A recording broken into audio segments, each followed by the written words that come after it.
व्यक्तिगत रूप से भले ही हो सकता है, व्यक्तिगत रूप से किसी व्यक्ति के साथ कोई आपसी मनमुटाव हो सकता है, लेकिन राष्ट्रीय सुरक्षा और राष्ट्रीय एकता के मार्ग में कभी भी हमारी व्यक्तिगत दुश्मनी और मित्रता बाधा नहीं बननी चाहिए, कभी नहीं बननी चाहिए।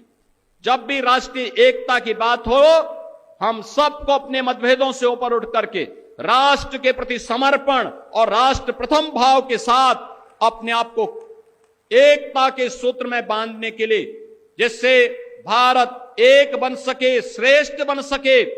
और प्रधानमंत्री मोदी जी की मंशा के अनुरूप जब ये देश अपनी आजादी के 100 वर्ष पूरे कर रहा होगा, तब विकसित भारत के साथ साथ विकसित उत्तर प्रदेश, विकसित बाराबंकी के सपने को भी हम साकार कर सकें। राष्ट्रीय एकता ये केवल एक शब्द नहीं, हम सबकी आन बान और शान है, हमारा अस्तित्व है, हमारा और आने वाली पीढ़ी का भविष्य है। हम आने वाली पीढ़ी को कैसा भविष्य देना चाहते हैं, यह देखने के लिए इस प्रकार की केवल एक घोषणा नहीं है, ये महज संजोग नहीं कि जब हम लौह पुरुष सरदार वल्लभ भाई पटेल की जयंती के 150 वर्ष पूरा कर रहे हैं, तब भारत के राष्ट्रगीत, जिस राष्ट्रगीत का वाचन अभी हम लोगों ने इस मंच पर किया है, हजारों की भीड़ राष्ट्रगीत के साथ सावधान की मुद्रा में रह करके सम्मान दे करके गायन के साथ जुड़ रहा था। आपने देखा होगा, ये वही गीत है जिसे 1876 में बंकिम चंद्र चट्टोपाध्याय ने रच करके भारत की स्वाधीनता के लिए एक मंत्र की रचना की थी, जिसने भारत की जन चेतना को जागरूक करने के लिए उसी प्रकार का योगदान दिया था। जैसे हम यज्ञ में जब मंत्रोच्चार करते हैं और यज्ञ कुंड में अपनी हवि अर्पित करते हैं, तो यह वही था, राष्ट्र यज्ञ में भारत के क्रांतिकारियों के द्वारा गाए जाने वाले उस मंत्र का प्रतीक था, जो राष्ट्र रूपी यज्ञ को आगे बढ़ाने के लिए, उसकी लौ को तेज करने में अपना योगदान दिया। भारत का क्रांतिकारी, भारत का युवा कभी विचलित नहीं हुआ। आजादी के आंदोलन में उसने वंदे मातरम को गाते गाते फांसी के फंदे को अपने गले में लगाने में संकोच नहीं किया, और जब भी उसको फांसी की सजा होती थी, वह खुशी खुशी हंसते हंसते फांसी के फंदे को गले में लगा करके वंदे मातरम बोल करके वह फांसी के फंदे पर झूलता था। आने वाली पीढ़ी के लिए एक नया संदेश छोड़ करके जाता था कि राष्ट्र से बढ़ करके कुछ नहीं। अगर हम जिएंगे तो देश के लिए, मरेंगे तो देश के लिए, और कुछ भी योगदान देंगे तो राष्ट्र हमारे लिए प्रथम होगा। आज भी है, कुछ लोग हैं कहेंगे खाएंगे रहेंगे हिंदुस्तान में, खाएंगे हिंदुस्तान में, लेकिन वंदे मातरम गाएंगे नहीं। हम उनकी मंशा को समझें, हम उनकी मंशा को समझें। ये बाध्यकारी नहीं है, लेकिन यह समझने की विषय वस्तु भी है। जो लोग वंदे मातरम का विरोध कर रहे हैं, वे भारत माता का विरोध कर रहे हैं। यह किसी व्यक्ति के लिए नहीं,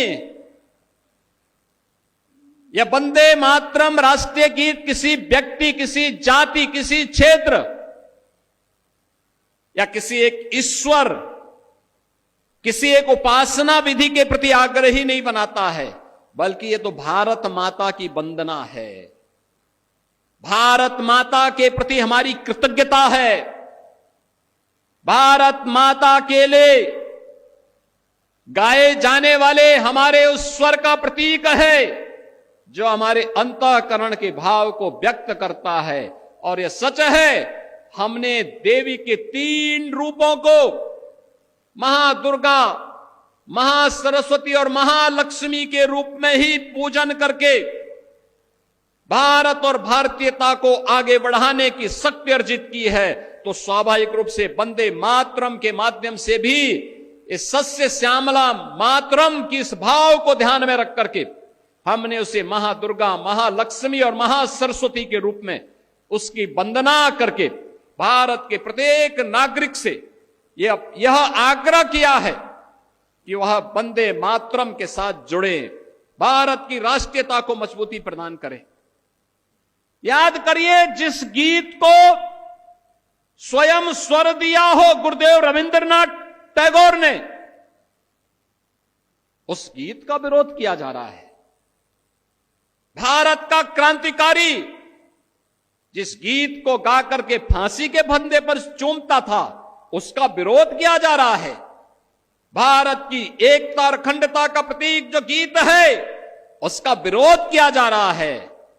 इस विरोध के लिए कोई जगह नहीं होनी चाहिए, हमारे यहां कोई जगह नहीं होनी चाहिए। और इसीलिए मैं आप सबसे अपील करूंगा, बहनों और भाइयों, कोई मत हो, कोई मजहब हो, कोई जाति हो, और राष्ट्र से बढ़ करके नहीं हो सकता है। याद रखना, हम सब के लिए राष्ट्र प्रथम होना चाहिए। राष्ट्र सुरक्षित है तो हम भी सुरक्षित हैं, राष्ट्र एक है तो हम भी एक हैं। राष्ट्रीय एकता के मार्ग में सबसे बड़ी बाधा यही है जो वंदे मातरम के मार्ग में बाधा है, यही बाधा है।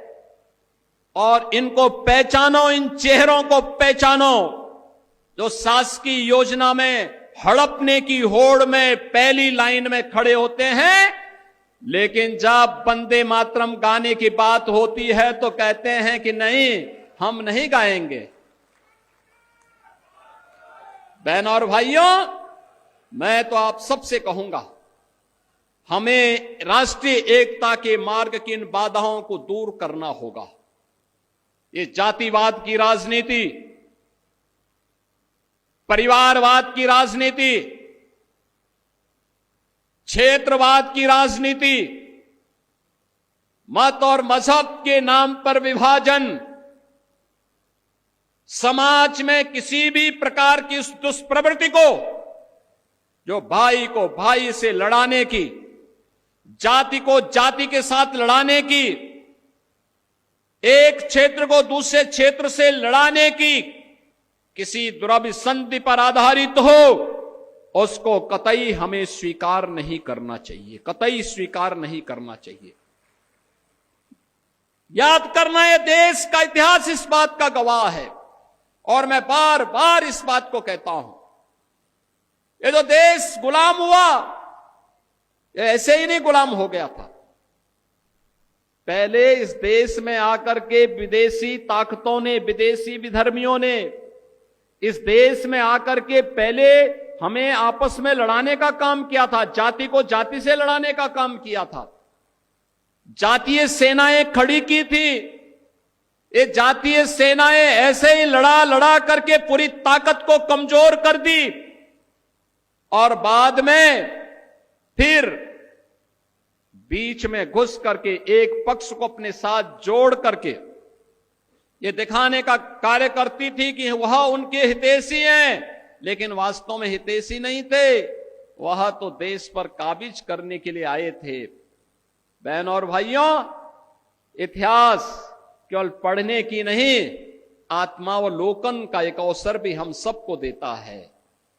इतिहास की गलतियों का परिमार्जन जितनी जल्दी हो सके हमें करना चाहिए, और इतिहास के गौरवशाली क्षणों से प्रेरणा प्राप्त करके आगे के भविष्य को स्वच्छ और सुंदर बनाने में हमें योगदान देना चाहिए।